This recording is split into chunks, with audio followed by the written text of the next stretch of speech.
मदारी जो फ़िल्म है ईद उल अज़हा पे आ रही है पाकिस्तानी सिनेमाज़ में, सारे बड़े मल्टीप्लेक्सेस में। तो प्लीज़ जाएँ, फ़िल्म को देखें और अगर आपको फ़िल्म अच्छी लगती है तो आप उसके बारे में लिखें, बात करें। क्योंकि हम बड़े ही लिमिटेड बजट में हमने वो कहानी बनाई है और आप लोगों की अगर सपोर्ट मिलेगी उसमें तो बहुत अच्छा होगा। अगर आपको फ़िल्म अच्छी लगे तो ज़रूर उसके बारे में बात करें और अपने दोस्तों से शेयर करें। बट एक चांस ज़रूर दें, जाके फ़िल्म एक बार ज़रूर देखें। फिर अच्छी लगे, बुरी लगे वो फिर आप ज़रूर बताएँ, ऑब्वियसली वो आपका राइट है। But do go and watch Madari on Eid ul Azha.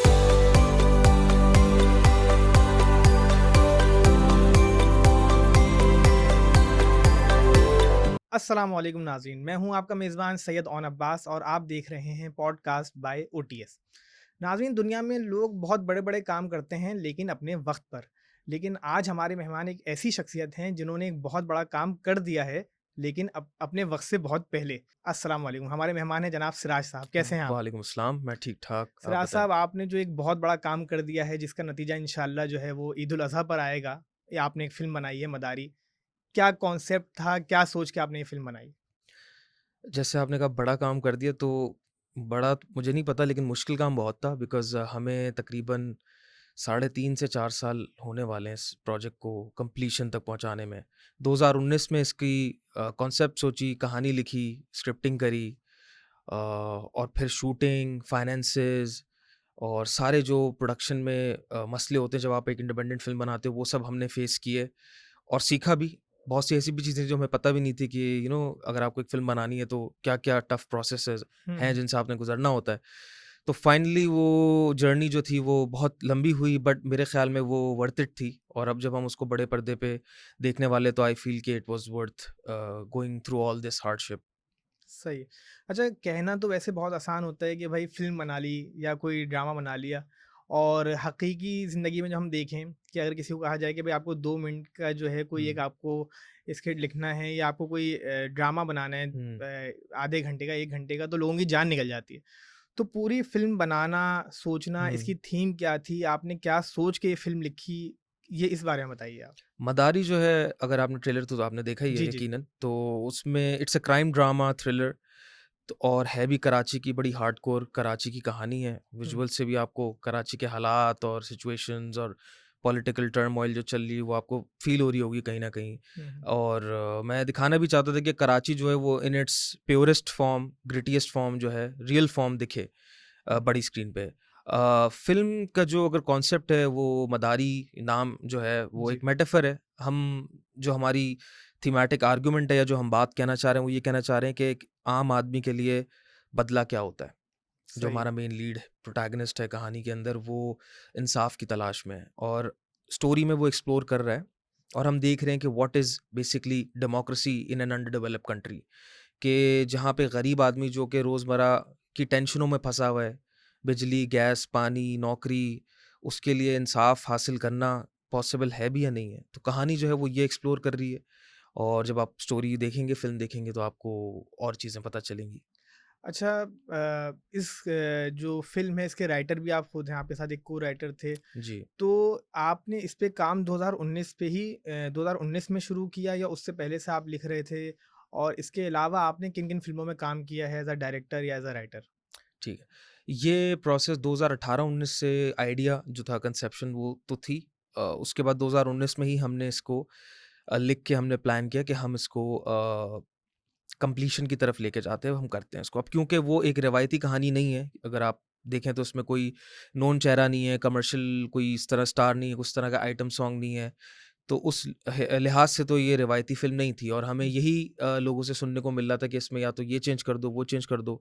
But हम चाह रहे थे कि ऑनेस्टी के साथ इस कहानी को पेश किया जाए, जिस तरह हम फ़ील करते हैं या जिस तरह का कंटेंट हम देखते हैं और हमें लगता है कि हर चीज़ में मसाला ज़रूरी नहीं है। हर चीज़ ओरिजिनल कंटेंट की एक अपनी खूबसूरती होती है, अपनी वैल्यू होती है। तो हमने फिर प्लान किया कि हम इसको ब्रेक्स में करते हैं। हमारे पास जिस हुँ। तरह फाइनेंसेस होंगे जो हम खुद कर सकते हैं, हम उस हिसाब से करेंगे और बीच में रास्ते में अगर कोई हमें मिल गया इन्वेस्टर तो बिल्कुल बेशक बहुत अच्छी बात है, हमारे लिए काम आसान होगा। बट हम हुँ। करेंगे अपने तरीके से ही। तो उस प्रोसेस में हमने बड़ा ऑनेस्टी के साथ काम किया। हमने किरदार ढूँढे अदाकार नहीं ढूँढे। हमें लगा जो कैरेक्टर है, जो हमें चाहिए हमें उसको लेना है, तो हमारे पास जो एक्टर्स हैं, आप ट्रेलर में भी देखेंगे तो वो कैरेक्टर्स लग रहे हैं रादर देन एन एक्टर जिसको आपने शायद देखा हो, इधर-उधर देखा भी होगा बट वो बड़े एक अलग कैरेक्टराइज़ेशन में लग रहे हैं। तो हमने बड़ी परफॉर्मेंस ड्रिवन कहानी बुनी और उसके बाद उसको एग्ज़ीक्यूट भी उस तरह करने की कोशिश की। जिसमें हमें समझ थोड़ा टाइम लगा ऑब्वियसली, क्योंकि हमारे पास जैसे-जैसे फाइनेंसेस आते थे हम लोग सब खुद कर रहे थे और फिर हमारे साथ कुछ इन्वेस्टर्स और क्राउड फंडिंग का प्रोसेस शुरू हुआ। तो आहिस्ता-आहिस्ता करके बट फाइनली हमने उसी तरह उसको कंप्लीट किया जिस तरह हम उसको करना चाह रहे थे। अच्छा, अभी आपने बात की, उससे मैं 2 सवाल करूँगा। पहली चीज़ कि कोई भी फ़िल्म बनती है या ड्रामा बनता है, चाहे वो लो बजट भी हो, तो बनाने वाले की ख़्वाहिश ये होती है कि वो उसमें कोई नोन फ़ेस लेकर आए। भले से 1 ले आए, 2 ले आए, लेकर आए नोन हुँ, फ़ेस। आपकी फ़िल्म में बकौल आपके कोई नोन फ़ेस ऐसा नहीं है, हुँ, पहली चीज़। दूसरी चीज़ कि इसका बजट क्या था फ़िल्म का? जब आप फ़िल्म बना रहे थे, आपने क्या सोचा? और फिर जो बढ़ती महँगाई, वो आपने किस हुँ। तरीके से फ़ेस की? इस हवाले से बताएँ। देखिए शूटिंग प्रोसेस जो होता है ना वो इट रिक्वायर्स अ बजट।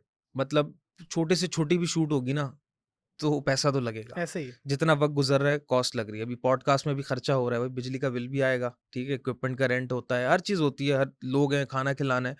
तो it's obviously an expensive medium, film making is expensive और बट इस प्रोसेस में जब हम इसको कर रहे थे तो कहीं न कहीं हमने भी ये सीखा और हमें भी ये फ़ील हुआ कि हर चीज़ तो पैसा नहीं है। हुँ। क्योंकि ज़रूरी भी नहीं है कि बड़े बजट की हर फ़िल्म ही अच्छी हो, ऐसा भी नहीं है और हमारा ये ना पड़ोसी यहाँ मुल्क है, वहाँ लो बजट फ़िल्में बनती हैं और कहाँ तक हाँ, जाती और हैं। दुनिया में बनती भी हैं। बिल्कुल। तो हमें ये फ़ील हुआ कि idea is always bigger than the resources. If you have a good idea, a good team and a hmm, good execution plan, तो आप किसी न किसी लेवल तक बहुत अच्छा काम भी कर सकते हो लिमिटेड रिसोर्सेज़ में। और हमारी इंडस्ट्री क्योंकि है भी नहीं इतनी बड़ी, तो हमें तो ट्रेन होना भी चाहिए लिमिटेड रिसोर्सेज़ हुँ, में करने के लिए। हम पड़ोसी मुल्क की एग्ज़ाम्पल या हॉलीवुड की दे रहे हैं, तो हमारा तो 5% बजट भी नहीं होता फ़िल्म्स का, जो उनकी कमर्शियल फ़िल्म्स का बजट होता है। हुँ, तो इंडस्ट्री भी अब उसको इंडस्ट्री भी हम अपनी कह नहीं सकते, बिकॉज़ हमारे पास तो है ही तकरीबन 135 स्क्रीन्स है पूरे पाकिस्तान में। तो आप पड़ोसी मुल्क में देखो तो 10,000 9,000 तो स्क्रीन्स उसका हैं, तो तो कोई मुकाबला ही नहीं है। कंपैरिज़न ही नहीं है। ऐसे ही है। तो हम मेरे ख़्याल में तो हम लिमिटेशंस में ही काम करते हैं। तो और हुँ, हमें करना यही चाहिए कि हमें फ़ोकस करना चाहिए अपनी स्ट्रॉन्ग पॉइंट्स पे हुँ, रादर देन बजट्स पे। और ना आपको कोई कभी कोई डायरेक्टर ऐसा मिलेगा जो बोलेगा नहीं यार मुझे बजट बहुत अच्छा मिला। वो हुँ, हमेशा कोई ना कोई यही बोलेगा कि भाई बजट कम था, ये प्रॉब्लम थी। तो आई थिंक हुँ। हमें उससे हट के कहानी, परफ़ॉर्मेंस पे ज़्यादा अगर फ़ोकस करें तो हम और बेहतर स्टोरी टेलिंग कर सकते हैं। अच्छा सिराज, देखा ये गया है कि बड़े-बड़े जो मंझे हुए हमारे फ़िल्म बनाने वाले हैं, जैसे आशिर अज़ीम की मालिक, अबू लैथ साहब की जावेद, जो उन्होंने इकबाल फ़िल्म बनाई, तो उनकी फ़िल्में जो हैं जब वो गईं, शमून अब्बासी की दर्ज फ़िल्म, जब वो गईं सेंसर बोर्ड में तो वो अटक गईं वहाँ पे। हुँ। आपने ऐसा क्या किया? आपकी कोई जान-पहचान थी वहाँ पे, कोई सोर्स थी कि आपकी फ़िल्म जो है वो एक झटके में वहाँ से निकल गई, और ये एक मेरी बहुत बड़ी बात है? फ़िल्म जो है वो सेंसर और पंजाब सेंसर से तो अल्लाह का शुक्र है कि वो अनकट वर्ज़न चल रहा है, वहाँ पे कोई इस तरह सेंसर नहीं है। हुँ, हुँ। बट ये बहुत ट्रिकी है बिकॉज़ मुझे भी नहीं पता कि क्या प्रोसेस होते हैं, क्या तरीक़ेकार होते हैं। जो मैंने देखा है, तो मुझे बस ये फ़ील हुआ कि थोड़ी-सी चीज़ें मुश्किल है नए लोगों के लिए। हुँ, हुँ, हुँ। जैसे कि फॉर एग्ज़ाम्पल एक बहुत बेसिक सी चीज़ के सेंसर बोर्ड का कोई वेबसाइट एक्टिव नहीं है, कोई पेजेज़ नहीं है, कोई ऑफ़िशियल तरीका नहीं है मालूम करना, बेसिक चीज़ जैसे अच्छा, कि ये भी यार नहीं पता कि उस कमिटी में कौन लोग हैं, कौन बैठते हैं? चलो वो तो चलो थोड़ा बहुत पता होता है, हुँ, आर्टिकल्स आते हैं कि कौन चेयरमैन है, वो है, बट सही है। लाइक एक प्रोसेस नहीं पता। अगर मुझे एक फ़िल्म सबमिट करानी है एक हुँ, हुँ। इंडिपेंडेंट फ़िल्म मेकर को, तो कोई जगह हो ना, वेबसाइट हो जहाँ पे पता हो कि these are the documents that are required, you know? ऐसे ही। ताकि पता हो ये प्रोसेस है भाई, ये चीज़ें हैं, इस तरह हो जाएगा वो। तो ये थोड़ा-सा यहाँ पे लैग करते हैं, थोड़ा-सा ओल्ड स्कूल जो पुराने लोग हैं वो उनको अभी भी वो कागज़ में फँसे हुए हैं, उनको डिजिटल कॉपीज़ और ये सब नहीं हुँ। समझ आता, वी ट्रांसफ़र डाउनलोड नहीं समझ आता, तो ये मेरे लिए बड़ा शॉकिंग था हुँ, देखना कि यार मतलब ये लोग जो हैं, ये नहीं सही बोलना है, बुरे हैं बट वो थोड़ा-सा अपने आप को अपडेट उनको करना बहुत ज़रूरी है, ख़ास तौर सही पे है, नई जनरेशन के साथ, तो हमारे लिए बड़ा ये इश्यूज़ हो रहे थे कम्युनिकेशन के। जहाँ सही तक है। बात सेंसर की है कि क्या कटेगा, क्या नहीं कटेगा, जैसे मुझे भी थी एक रिज़र्वेशंस क्योंकि ट्रेलर देख के ऐसा लगता है कि यार किसी पार्टी को टारगेट तो नहीं कर रहे हुँ, या कुछ एजेंडा तो नहीं है इनके पीछे। बट जब फ़िल्म देखी गई और हुँ, क्योंकि मैं खुद भी गया था जब सेंसर हो रहा था मैं खुद भी गया था। तो जब फ़िल्म देखी गई तो हमारा एक डिस्कशन भी हुआ और फिर यही परसेप्शन गया कि ठीक है वो ट्रेलर से शायद ऐसा लग रहा हो but it's just the backdrop. कहानी जो है वो it's a revenge story, it's a personal story of a character जो कि हम उसकी जर्नी एक्सप्लोर कर रहे हैं।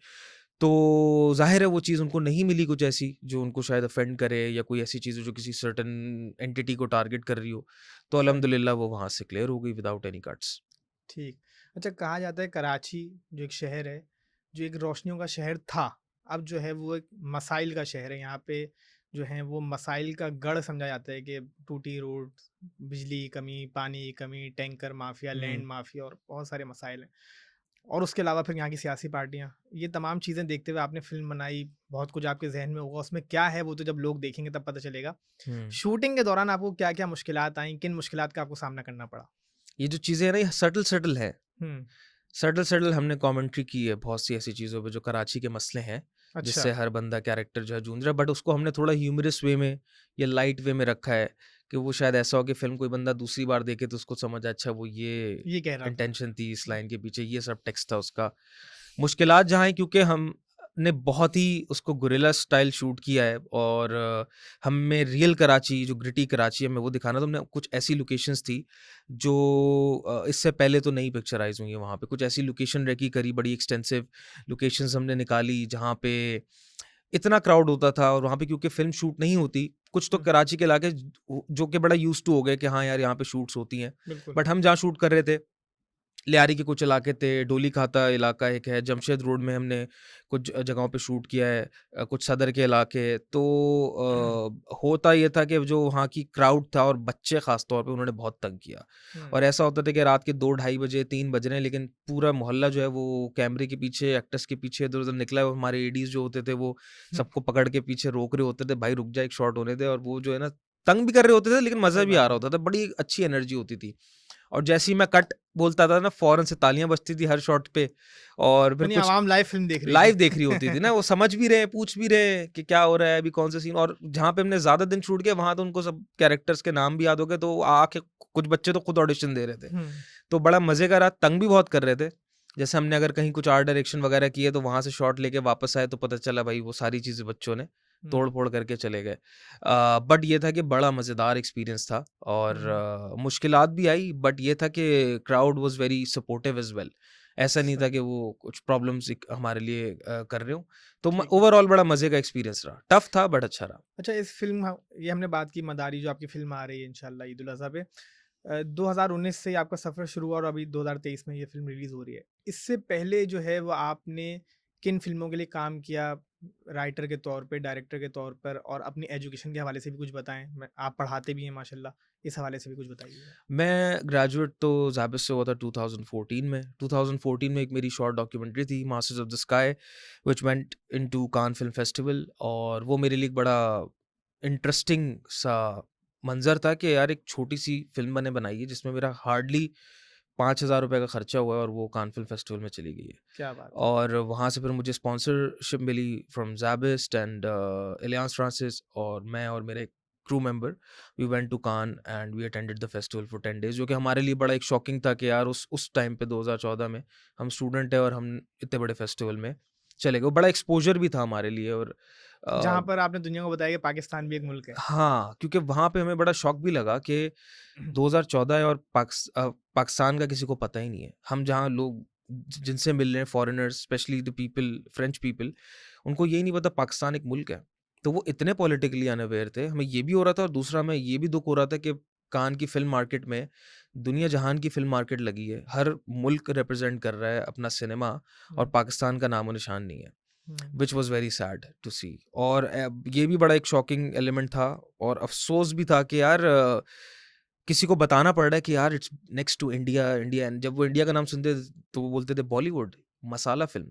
मैं एक स्वीडिश डिस्ट्रीब्यूटर था, फ़िल्म डिस्ट्रीब्यूटर।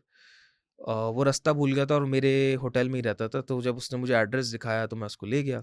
तो जो होटल रिसेप्शनिस्ट था, उसको आती थी हुँ, हुँ। लैंग्वेज, तो वो बेसिकली ट्रांसलेट कर रहा था, जो कह रहा था इंग्लिश में वो उसको उनकी ज़बान में ट्रांसलेट कर रहा था। तो जब ये हुआ तो मैंने उसको बोला कि भाई पाकिस्तान से हूँ मैं, और उसको नहीं समझ आ रहा था, but when I said India so he was like oh masala movies. वो मूवीज़ खरीदता था, वो ज़बरदस्त। स्वीडन में लगाता था। हालाँकि उसको ना ज़बान आती है ना कुछ आती है, बट उसको ये पता है कि भाई एक साउथ एशियन डायस्पोरा है जो कि इस इंडियन सिनेमा देखता है और वो बिज़नेस करके देता है। आई फ़ील कि हम लोगों को ये रियलाइज़ नहीं होता कि इतना बड़ा बिज़नेस है cinema, and not just business but a cultural export. आपका कल्चर रिप्रेज़ेंट करते हो, अपनी सोसाइटी, अपनी language, it's you basically representing your country, cinema represents you, और हम उस पे बिल्कुल भी फ़ोकस नहीं करते। यहाँ पे जो बंदा इंडिपेंडेंटली फ़िल्म बनाता है, वो अपनी मेहनत से ही करता है और वो सब कुछ खुद ही करता है। So there is no support and वो एक बड़े मतलब कहना चाहिए कि वो थोड़ा-सा एक डिप्रेसिंग चीज़ है कि यार, हुँ, ये इतनी बड़ी एक बिज़नेस और इतनी बड़ी मार्केट है जिसको हम बिल्कुल भी एक्सप्लोर नहीं कर रहे, अनफॉर्च्युनेटली। सही है।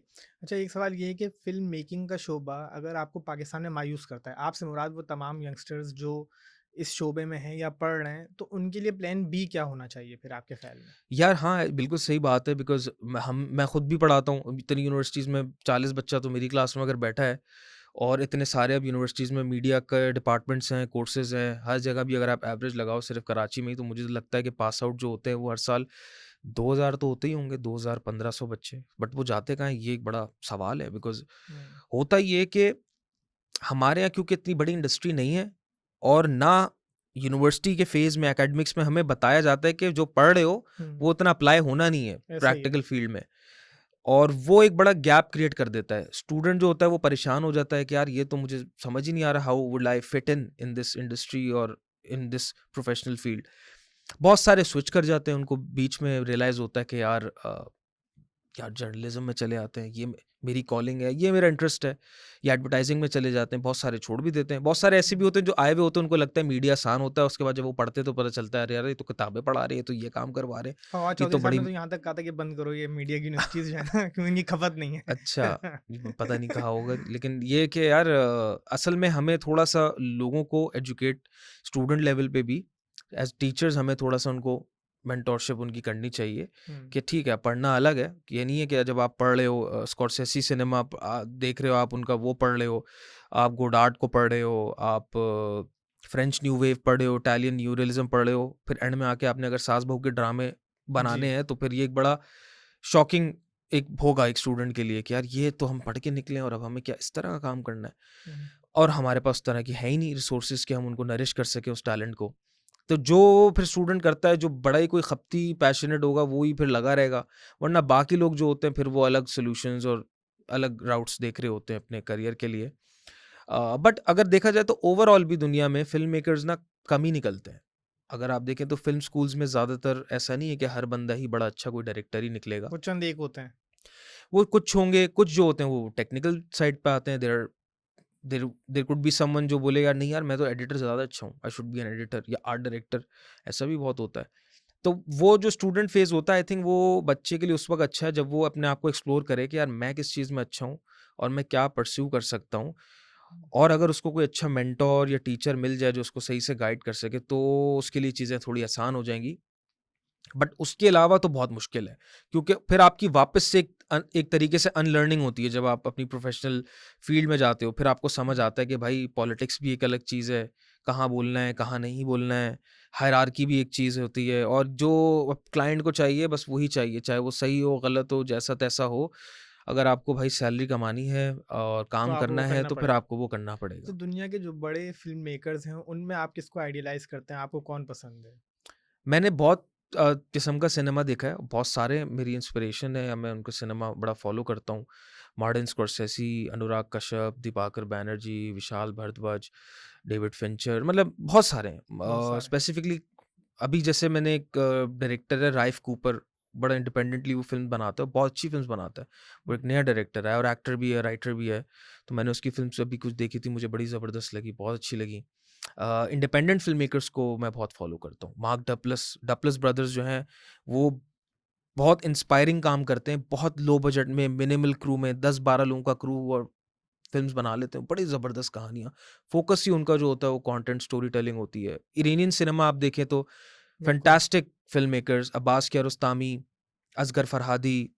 यानी कि उनकी अब्बास फ़िल्म में कियारोस्तामी मैसेज होता है और बहुत बिल्कुल। ज़्यादा इंटरेस्ट बन कैरेक्टर्स हुँ, कैरेक्टर्स जो एक्सप्लोर करते हैं कि यार, कैरेक्टर के पीछे उसके क्या इंटेंशंस अंदर चल रहे हैं, उसके अंदर क्या चल रहा है। बहुत छोटे-छोटे issues, but so real, hyper real, कि आपको एक मोमेंट पे ऐसा लगता है कि आप उनके साथ, उन किरदारों के साथ, उनके मसलों में हल कराने कहीं निकले हुए हो, उनके साथ हो।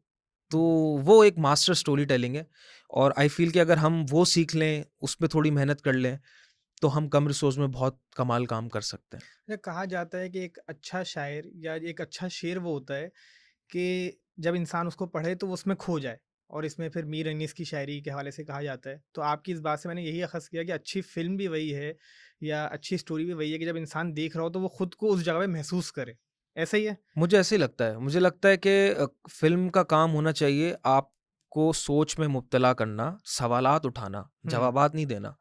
वो तो आसान काम है फ़िल्म मेकिंग, जो कि आपकी कमर्शियल फ़िल्म्स होती हैं, आपने देखी, एंटरटेन हुए, उसके बाद आप भूल जाते हो। ऐसा ही है। आपको शायद स्टोरी भी नहीं याद हो, बट जो कहानी आपके दिलो-दिमाग पे लगे, जब आप सिनेमा से निकल के उसके बारे में डिस्कशन करते हो और वो आपको किसी सोच में डाल दे, मुझे लगता है वो एक जीत है फ़िल्म मेकर के लिए। It's not just entertainment, there has to be an engagement first. तो मेरा तो ये बिलीव है, क्योंकि मुझे इस तरह का सिनेमा अच्छा लगता है, मैं देखता हूँ। हो सकता है मासेस को ना पसंद हो, बट फिर भी एक अच्छी खासी बड़ी ऑडियंस है दुनिया में, पाकिस्तान में भी होगी, जो अच्छा सिनेमा समझती है, देखती है और और देखना मेरे ख़्याल से चाहती है। आप खुद बहुत सारे लोगों के लिए मिसाल हैं, जो अभी आपने बात की सास-बहू की, तो कहा ये जाता है भई जो अवाम देखना चाहती है हम तो वो दिखाते हैं, तो अवाम सास-बहू देखना चाहती है। लेकिन जो ये डेविएंट बिहेवियर लाना है वो आप लिखने वाले जो हैं या फ़िल्म डायरेक्टर्स ही को लेकर आना है, क्योंकि जो आप दिखाएँगे तो फिर अवाम का ज़हन बनेगा ना। अब आप तो एब्सोल्युटली। वही चीज़ें दिखा रहे हैं सास-बहू के, और अक्सर ड्रामे अगर आप जितने भी चैनल्स लगा लें वही आ रहे होते हैं और उनकी रेटिंग भी बहुत आ रही होती है। हुँ। तो ये बिहेवियर क्या आपको लगता है कि जामियात की सतह पर, यूनिवर्सिटी में आप खुद भी पढ़ाते हैं, पढ़ाने से चेंज होगा या हमें अवाम की एक तरबियत करनी है? Human behaviour with time change होगा। कोई ना कोई चीज़ जहाँ पे इंसान जो होता है वो कंफर्ट ज़ोन में आता है ना, तो कहीं न कहीं कोई चीज़ आएगी जो उस ट्रेंड को डिसरप्ट करेगी और कहीं न कहीं वो हलचल होगी और फिर कुछ चेंज आने की। हमेशा इस तरह ही होता है। अगर आप अभी जैसे मेरे ज़हन में है कि अर्तुरुल जो टर्किश ड्रामा जी, आया जी। था, तो उसने थोड़ा-सा हमारी ड्रामा इंडस्ट्री को हिला दिया था ऐसा ही है। कि यार ऑडियंस ये सब देख रही है, ऑडियंस मिलियंस व्यूज़ आ रहे हैं पीटीवी के यूट्यूब चैनल पे, ये क्या हो गया यार? ऑडियंस तो सास-बहू देखना चाह रही है। हुँ, हुँ, तो ये हुँ। अचानक से ऐसा क्या हो गया कि अब वो अर्तुरुल देख रही है? क्योंकि उसको मिला ऑप्शन और उसने उसको देखा, उसको अच्छा लगा तो वो देख रही है। आई फ़ील कि यार प्रोड्यूसर्स को ये नहीं कहना चाहिए कि अवाम को यही देखना है। आई थिंक आपका विज़न होना चाहिए, आपको पता होना चाहिए, आपको एक्सप्लोर करना चाहिए, इस वक़्त के साथ-साथ चीज़ों के साथ अडैप्ट करना चाहिए चीज़ों क्योंकि को। ज़हनी और फ़िक्री तरबियत तो लिखने वाला करेगा। आवाम जो देखना चाह एब्सोल्युटली, रही है वो अगर आप दिखाएँगे तो फिर तो आपकी चीज़ चल ही नहीं सकती, सेंसर बिल्कुल बोर्ड ऐसा है और ये भी सिरे एक से बड़ा ऑब्जेक्ट। गलत। अब ये असल में हर चीज़ जब आप बिज़नेस के पॉइंट ऑफ व्यू से देखते हो, तो आपको ये लगता है ये चल रहा है ना तो सारा ये अरे आपका पूरे दिन ड्रामे आ रहे हैं। क्या हुँ, कोई एक स्लॉट ऐसा नहीं आ सकता जहाँ आप कुछ एक्सपेरिमेंट कर सको? क्या हुँ, कोई एक ऐसा ड्रामा नहीं हो सकता जो थोड़ा-सा शायद मेल ओरिएंटेड हो? एक आया था परिज़ाद, वो चला था, हुँ, जो कि हुँ। बड़ा एक रिवायत से हट के था। तो उसका मतलब चीज़ें चलती तो है ना, ऐसा थोड़ी है कि भाई कि वो नहीं देखेगा कोई। ऑल्सो आई फ़ील कि यार फ़िल्म का मार्केटिंग या चीज़ों की मार्केटिंग और उसका परसेप्शन बिल्डिंग भी बहुत इम्पोर्टेंट है। अहमियत रखता है, बिल्कुल। बहुत अहमियत है। बहुत दफ़ा ऐसा होता है कि एक बहुत कमाल की फ़िल्म आती है, लोगों को पता ही नहीं होता और लोग बाद में देखते हैं और बाद में वो इतनी हिट हो जाती है, लोग बोलते हैं यार कमाल फ़िल्म थी, बट एक्चुअल में वो थिएटर में उस टाइम पे नहीं चली होती। अब वो जो भी रीज़न हो, वो मार्केटिंग हो, कुछ भी हो सकता है कि वो क्या फ़ॉर्मूला था जो क्रैक नहीं हो पाया। बट मुझे लगता है अच्छी फ़िल्म जो होती है ना, उसको अपनी ऑडियंस ज़रूर मिलती है। वो कहीं न कहीं अपनी ऑडियंस तक पहुँच जाती है। पाकिस्तानी सिनेमा, और आपने बात की अभी दुनिया के मुख्तलिफ सिनेमा की बात की आपने। कितना अरसा लगेगा, मुकाबला करना तो दूर की बात हम कहें कि उन तक पहुंचने में हमें कितना अरसा लगेगा, और उसके लिए क्या अवामिल हैं, क्या सॉल्यूशन आप देखते हैं? क्या हुकूमती सतह पर जो हमारे नए फिल्म बनाने वाले हैं उनको सपोर्ट करना चाहिए, या जो है कुछ ऐसे इदारे, हमारी इतनी कंपनीज हैं जो लोगों हुँ। को जो है वो स्पॉन्सर करती हैं, उनको आगे बढ़ना चाहिए? किस जाविये में आप देखते हैं कि हमारा सिनेमा जो है उन तक पहुंच सकता है? मैं मुकाबले की बात नहीं कर रहा, मुकाबला मैं तो समझ गया हूँ सवाल। मैं तो ये कहूँगा कि यार अभी तो हम कुछ है ही नहीं, अभी तो स्टार्ट ही नहीं है। मैं बिल्कुल तो ये ऐसे ही है। कहूँगा कि it's basically dead. The cinema culture is dead here. It's hmm, ICU में है लेटा है, वेंटिलेटर पे हो, ये कह लो आप। हम्म, क्योंकि हमारे यहाँ फ़िल्म्स कितनी बनती हैं, अगर आप देखो साल में फ़िल्म्स ही इतनी नहीं बनती। एक सिनेमा को सस्टेन करने के लिए जी, कम से कम भी 2 हफ्ते में यार 1 फ़िल्म तो आए। सही, हमारे यहाँ तो ईद पे आती है बस फ़िल्म। ऐसा ही है। उसके अलावा अगर आप किसी ऑफ सीज़न जाओगे, हॉलीवुड लगी होगी तो वो चलेगी। उसके अलावा बहुत से सिनेमाज़ हैं, जिन पे 11 स्क्रीन्स हैं, मल्टीप्लेक्स में 9 स्क्रीन्स हैं, 1 या 2 खुली होती हैं, बाकी ऑपरेशंस बंद होते हैं। तो ये बड़ा ही और कोविड के ख़ास तौर पे तो फिर तो और मुश्किलात हो गई थी एग्ज़िबिटर्स के लिए कि यार हम्म, अब कैसे सस्टेन करें पूरा साल, डेढ़ साल। तो ये बड़ा प्रॉब्लमैटिक रहा। For a industry to sustain its cinema, हर 2 हफ्ते या चलो 3 हफ्ते में 1 फ़िल्म आनी चाहिए, जो कि यहाँ पे नहीं है। तो मुझे तो ऐसा लगता है कि बॉलीवुड जब था, तब तो चलो फुटफॉल पे पाकिस्तानी फ़िल्में भी चल जाती थी। लोग हम्म, बॉलीवुड की कोई फ़िल्म देखने आए, हाउसफुल है तो उन्होंने जाके देख ली। बहुत सी ऐसी फ़िल्में हैं, रॉन्ग नंबर चल गई थी बिकॉज़ ऑफ बजरंगी भाईजान। आपकी साइड बाय साइड लगी होती कोई बॉलीवुड के साथ या हॉलीवुड के साथ, थोड़ा बहुत चल जाती है आपकी मूवीज़ सही है। फुटफॉल से। और उस टाइम पे थोड़ा अच्छा भी चल रहा था सिनेमा, बट जब से बैन लगा है तब से तो पाकिस्तानी, एक तो फ़िल्म्स की क्वालिटी, एक सवाल होता है कि यार ड्रामा क्यों लग रही है या वही अदाकार हैं ड्रामे के, तो हुँ, ऐसा अलग क्या है कि हम सिनेमा में जाके ₹1000 का टिकट देखें। अब एक बंदा तो जाता नहीं है, फैमिली के साथ भी जाएगा, पॉपकॉर्न लेगा, ड्रिंक्स लेगा, तो उसका 5000 का खर्चा तो आना ही है, आना-जाना मिला के बिल्कुल। तो। तो फिर आप कुछ अलग तो दो। तो टेक्निकली स्टोरी टेलिंग वाइज़ और टेक्निकल वाइज़ भी मुझे लगता है थोड़ा लैग करते हैं हमारी इंडस्ट्री, जो भी हमारे मेकर्स हैं। उसके अलावा I think you need Bollywood, शुरू-शुरू में आपको चाहिए होगा, अगर हमारे हालात थोड़े बेहतर होते हैं उसको और सपोर्ट करने के लिए। बिल्कुल है, तो आपको ज़रूरत है बिकॉज़ और अब मासेस जो है ना, वो ये नहीं देखेंगी, कब तक सपोर्ट करेंगी, मतलब कब तक हुँ, रिवाइवल के नाम पे वो जाके मूवी देखेंगी। उनको अच्छी कहानी देखनी है, उनको एंटरटेनमेंट चाहिए, तो वो तो प्रेफ़र करेंगी कि भाई जो अच्छी मूवी आएगी वो देखेंगी। तो इसको मुझे यही लगता है कि इसके आपको आपने एक सवाल का तो जवाब जी, दे दिया, ये कब तक कोई सपोर्ट करेगा? हाँ, लेकिन इसका सॉल्यूशन आप कहाँ किस तरह देखते हैं? क्योंकि हमारे यहाँ तो एक माइंडसेट बना हुआ है कि भाई इसी तरीके की फ़िल्में बनानी है। अब जो आपकी तरह के यंग लोग हैं, हुँ, जो पास आउट हो रहे हैं या जो काम हाँ, कर रहे हैं बहुत सारे, और मैं आपसे इस हवाले से नापा की भी पूछना चाहूँगा कि नापा में इस हवाले से क्या काम हो रहा है? जो नए लोग आ रहे हैं, वो किस तरीके से आप देखते हैं कितने सालों बाद वो आएँगे मार्केट में और चेंज लेकर आएँगे? भाई एक स्टेप तो भी लिए, अब देखो अवाम बिल्कुल। देखती है नहीं देखती वो तो पता चलेगा, बट मेरा तो ये फ़र्म बिलीव था कि यार अच्छी कहानी, अच्छे परफ़ॉर्मर्स जो है ना, वो मैटर करता है। हुँ, वरना आप बड़े बजट की जैसी फ़िल्म बनाओ, अगर कहानी में जान नहीं है तो वो नहीं चलती, ये मेरा बिलीफ है। फ्लॉप हो जाती। हाँ, तो अब देखते हैं अवाम आती है नहीं आती। अभी हमारा रिस्पॉन्स सोशल मीडिया पे तो बड़ा अच्छा आ रहा है, बट देखें वो ट्रांसलेट होता है या नहीं, कि ऑडियंस आए और आके देखे फ़िल्म या नहीं देखे, वो सही। पता चलेगा। बट मुझे लगता है बहुत टैलेंटेड लोग हैं, बहुत अच्छे फ़िल्म मेकर्स हैं हमारे पास, बहुत अच्छे एक्टर्स हैं, बट उनको उस तरह अपॉर्च्युनिटी नहीं मिलती है। और अगर उनको अपॉर्च्युनिटी मिलेगी और ऑब्वियसली गवर्नमेंट लेवल पे भी काम हो के सॉलिड फ़िल्म पॉलिसी बने और सिनेमा वालों को भी इंसेंटिव मिले और मेकर्स को भी इंसेंटिव मिले, तो फिर होपफुली कुछ ना कुछ चीज़ें होंगी। पहले तो हमने ये प्लान करना है कि यार हमें प्रोडक्शंस करनी है। हुँ, हमारी महीने में फ़िल्म्स तो आएँ, 2 फ़िल्म्स तो ये आएँ, कोर चीज़ है। ताकि साला-साल फ़िल्म लगी हो, ताकि आहिस्ता-आहिस्ता ऑडियंस का भी वो पैलेट डेवलप हो, टेस्ट डेवलप हो कि यार हाँ, फ़िल्म का कल्चर वापस से आए, जैसे पहले ज़माने में होता था, जब ये कैप्री निषाद वाली गलियाँ हाउस मतलब ब्लॉक्ड होती थी, जैम होती थी। ऐसा जब ही है। हमारे हीरो स्टार्स को देखने के लिए मूवी कोई हिट होती थी, तो प्रोड्यूसर ऐसे आके कैश फेंक रहे होते थे भाई, डिस्ट्रीब्यूटर्स, प्रोड्यूसर के, भाई इसको लेके एक और बनाओ, हमें इन्वेस्ट करना है। वो एक बड़ा गोल्डन पीरियड गुज़रा है, ऐसा नहीं है कि वापस नहीं आ सकता, बट ऑब्वियसली वो चीज़ें टाइम लगेंगी और उस पे गवर्नमेंट लेवल पे काम होना चाहिए, इनिशिएटिव होने चाहिए। सही। अच्छा, हमारा एक स्टूडेंट जो इंटर के बाद, कॉलेज के बाद जो है वो यूनिवर्सिटीज़ में आता है, तो अक्सर तो हमारे यहाँ करियर काउंसलिंग नहीं होती, उनको नहीं पता होता। अब जब वो आ गए, उनमें अगर कोई ये सोचता है कि मुझे एक फ़िल्म मेकर बनना है या मुझे एक अच्छा राइटर बनना है, उसके लिए उनको क्या करना चाहिए जो हमारे यंगस्टर्स हैं? वो क्या शुरुआत वो किस तरीके से करें, क्या लेके चलें? क्योंकि अचानक तो कोई चीज़ नहीं होती। आपने खुद बताया कि हुँ, फ़ील्ड में आते हैं, बाद में उसमें कोई एडिटर बन जाता है, कोई जो है वो टेक्निकल साइड पे चले राइट। आता है। एक अच्छा फ़िल्म मेकर बनने के लिए क्या चीज़ें करनी चाहिए? यार अच्छा फ़िल्म मेकर बनना और फ़िल्म मेकर बनना ना एक जंग है, because nobody owes it to you, nobody is going to give you कि आ जाओ बेटा फ़िल्म बनाओ, ऐसा तो कहीं नहीं होता। नहीं होता, बिल्कुल। जॉब मिल जाएगी आपको, हाँ, जॉब यानी अच्छी मिल आपको अपनी जाएगी। जंग खुद लड़नी है। वो जंग आपकी अपनी खुद की, अगर आपको अपनी कहानी बतानी है, तो hmm, it's totally on you basically. और ख़ास तौर पे यंग फ़िल्म मेकर को तो इतना आसान नहीं है, बिकॉज़ वही होता है कि यार डायरेक्टर जब तक कोई बुड्ढा ना हो जाए, उसके बाल सफ़ेद ना हाँ, हो, वो डायरेक्टर ही नहीं लगता ना, ये भी तो एक बिल्कुल। सीन है। तो वो तो जंग आपकी है। अब उसमें आपने देखना है कि भई आप किस तरीके से किसी प्रोड्यूसर को ऑन बोर्ड लाते हो, किस तरह की कहानी आप बताना चाहते हो, क्या वो कमर्शियली वायबल है, नहीं है?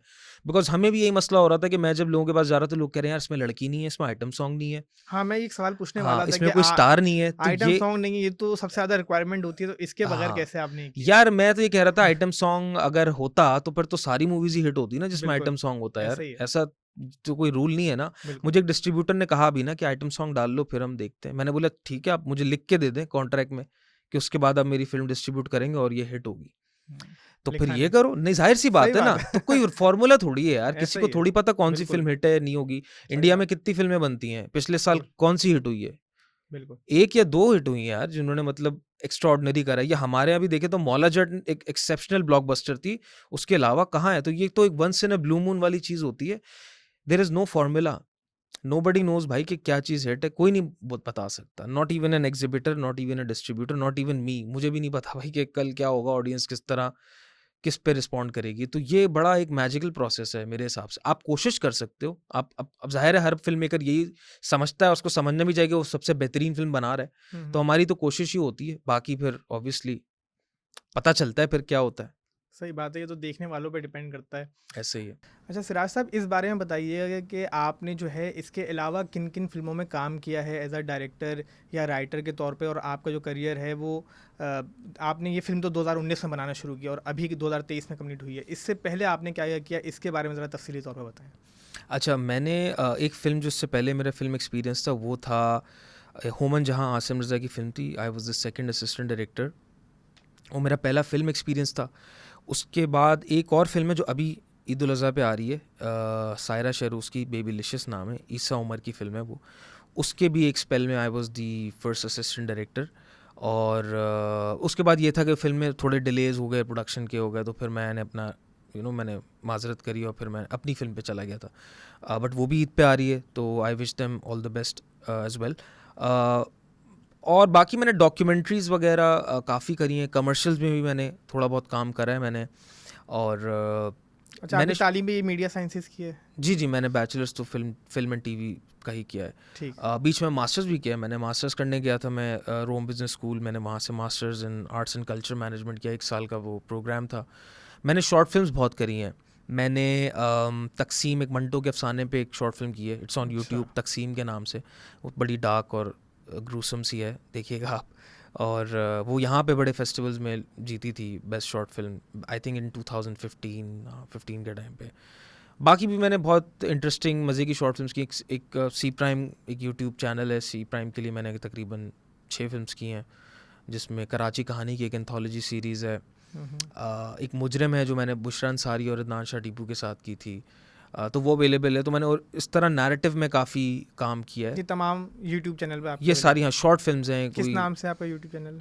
ये जो कुछ फिल्म्स में सी प्राइम पे है, कुछ सिनेमा घर पे हैं जो हमारा यूट्यूब चैनल है, उधर भी फिल्म्स भी हैं, स्केचेस भी हैं। सही। तो साइड बाय साइड वो चीज़ें भी चल रही थी। बाकी आप कमर्शियल काम भी करते हो to sustain, and also I teach. तो ये मेरी करियर की जर्नी रही है प्रोफेशनल। बहुत अच्छा लगा आपसे गुफ्तगू करके। आखिर में आप कोई पैगाम देना चाहें हमारी ऑडियंस को? आपने इतनी मेहनत की है और जो है ये आपकी फ़िल्म इंशाल्लाह मैं आने वाली ऑडियंस है। को यही कहूँगा कि भाई अपनी प्रमोशन करूँगा कि मदारी जो फ़िल्म है ईद उल अज़हा पे आ रही है, पाकिस्तानी सिनेमाज़ में, सारे बड़े मल्टीप्लेक्सेस में। तो प्लीज़ जाएँ, फ़िल्म को देखें, और अगर आपको फ़िल्म अच्छी लगती है तो आप उसके बारे में लिखें, बात करें। क्योंकि हम बड़े ही लिमिटेड बजट में हमने वो कहानी बताई है, बनाई है, और आप लोगों की अगर सपोर्ट मिलेगी उसमें तो बहुत अच्छा होगा। अगर आपको फ़िल्म अच्छी लगे तो ज़रूर उसके बारे में बात करें और अपने दोस्तों से शेयर करें। बट एक चांस ज़रूर दें, जाके फ़िल्म एक बार ज़रूर देखें। फिर अच्छी लगे, बुरी लगे, वो फिर आप ज़रूर बताएँ, ऑब्वियसली वो आपका राइट है। But do go and watch Madari on Eid ul Azha. बहुत शुक्रिया। देखिए सिराज साहब ने बड़ी अच्छी बात की कि हम तनकीद तो बहुत करते हैं, हम कहते हैं कि भाई ये फ़िल्म अच्छी है, बुरी है, देखते नहीं हैं जाके। भाई जब देखें उसके बाद उस पे कमेंट करें, उस पे लिखें, अपनी राय का इज़हार करें। और इसी तरीके से जो हमारा सिनेमा है, इसी तरीके से जो हमारी फ़िल्म इंडस्ट्री है, हमारी ड्रामा इंडस्ट्री है, वो परवान चढ़ सकती है। वो दुनिया के जो तरक्की याफ़्ता ममालिक हैं, उनका मुकाबला कर सकती है, जिस तरह इन्होंने बताया। और बहुत शुक्रिया, आपने जो है वो हमें थैंक वक़्त यू फॉर दिया। हैविंग मिलते मी। हैं अगले पॉडकास्ट में एक नए मेहमान के साथ। जब तक के लिए इजाज़त दीजिए। अल्लाह ने के बाद।